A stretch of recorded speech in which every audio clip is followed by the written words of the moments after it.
আসসালামু আলাইকুম রহমতুল্লাহি ওয়া বারাকাতুহু। আলহামদুলিল্লাহ, আশা করি সবাই ভালো আছেন। আমি আলহামদুলিল্লাহ ভালো আছি। আর অন স্ক্রিনে একটা পেয়ারা গাছ দেখছেন। আসলে দেখেন যে কি পরিমাণ পেয়ারা আছে গাছটার ভিতরে। ধীরে ধীরে দেখাই।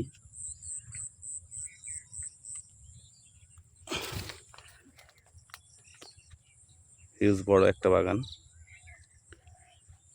এটা হলো আপনার মিশরীয় সাদা ফাইভ।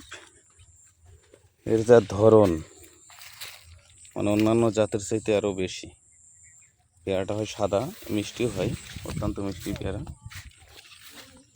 তো আপনাদেরকে দেখাই যে একটা গাছের বয়স 2 বছর মাত্র। এই গাছটার বয়স দেখেন তো কতটুকু গাছটা।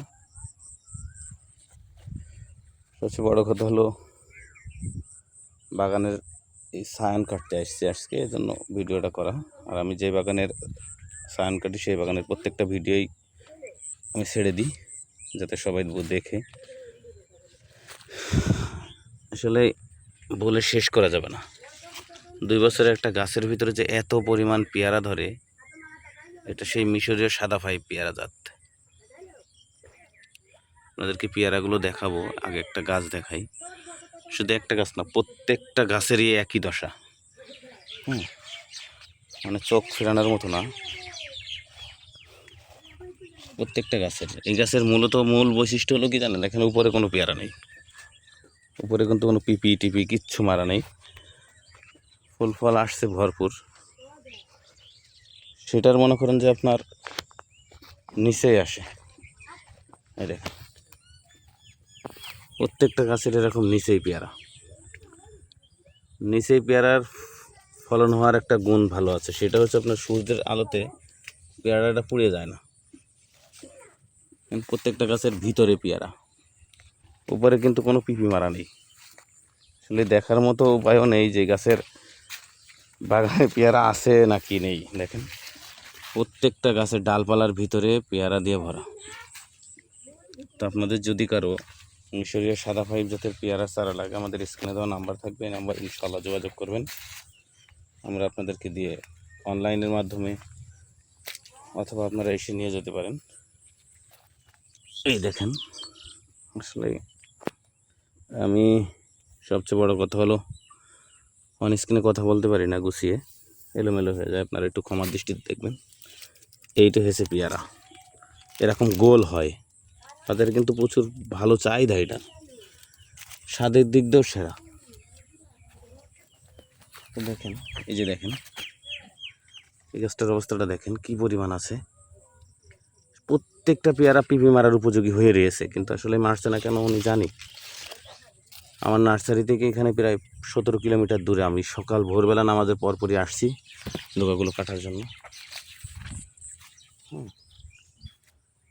আসলে মূলত উদ্দেশ্যই ডোকাগুলো কেটে নিয়ে যাওয়া। এই দেখুন এই ডোকাগুলো কাটলাম কেটে নেওয়ার জন্য। আসলে এর বলে তো শেষ করা যাবে না। তা আপনাদেরকে দেখায় যে আসলে ধরনটা কীরকম। অনেকে বলে যে আষাঢ়ি পেয়ারা তাই এরকম ধরন, না, সাদা ফাইভের ধরন এরকম জোড়া জোড়া প্রত্যেকটা জায়গায়। সাদা ফাইভের ধরনটা আপনার 12 মাসই থাকে, প্রচুর পরিমাণ ফলন দেয় এটা। হ্যাঁ, এটা খামও কম হয়। এখন ফুল জালি দিয়ে ভরা একবারে, গাছের ভিতরে হাত দেওয়ার স্পেস নেই। পিপি মারার মতো পরিবেশ মনে করেন যে হয়ে রয়েছে প্রচুর পরিমাণ। হয়তো উনি মারবে কিনা জানি না, ওনার সাথে কথা হয়নি সকালবেলা। কালকে কথা হয়েছিল, কালকেও আপনার সার নিয়ে গেছিলাম আমি। তো দেখেন অবস্থাটা, এই যে মিস্ত্রি আপনার ডোকাগুলো কাটছে। তো আপনাদেরকে বলি, আপনারা যদি জাতের দিক থেকে জিতে যান, অবশ্যই কৃষক জিতে যাবে। যেখান থেকে আপনারা চারা নেন অবশ্যই জাতটা ইনশিওর করে চারাটা নেবেন। দেখেন এরকম মিশরীয় সাদা ফাইভ বলে যদি কেউ অন্য জাত দিয়ে দেয়, তাহলে সেটা কিন্তু আপনারা ধরা খাবেন। তাই আমি আপনাদেরকে বলি, আপনারা যাচাই বাছাই করে এসে চারা নিয়ে যান। যদি বাগান কেউ দেখতে চান, বাগান দেখতে পারেন, কোনো সমস্যা নেই। ঠিক আছে, অত্যন্ত খুবই সুন্দর বাগানটা। তো আপনারা এই দেখেন সবগুলো পিপি মারার উপযোগী হেরেস, কিন্তু আসলে উনি কেন মারছেন না জানি। আর উনি মাস্টারি করে তো হয়তো বা সময় পাচ্ছে না, আমার মনে হয় সবচেয়ে বড় হিসেব। যাই হোক, ভিডিও আর লং করবো না। আপনারা যারা দূর দূরান্ত থেকে আমার ভিডিওগুলো দেখেন, আমাদের স্ক্রিনে দেওয়া নাম্বার আছে, যদি আপনাদের প্রয়োজন হয় চারাগুলোর, আপনারা এসে চারাগুলো নিতে পারেন, দেখে শুনে বুঝে নিয়ে যাবেন, এটাই। ধরুন খুবই মাশাআল্লাহ, খুবই ভালো। ঠিক আছে, আজকে এই পর্যন্তই। আল্লাহ হাফেজ।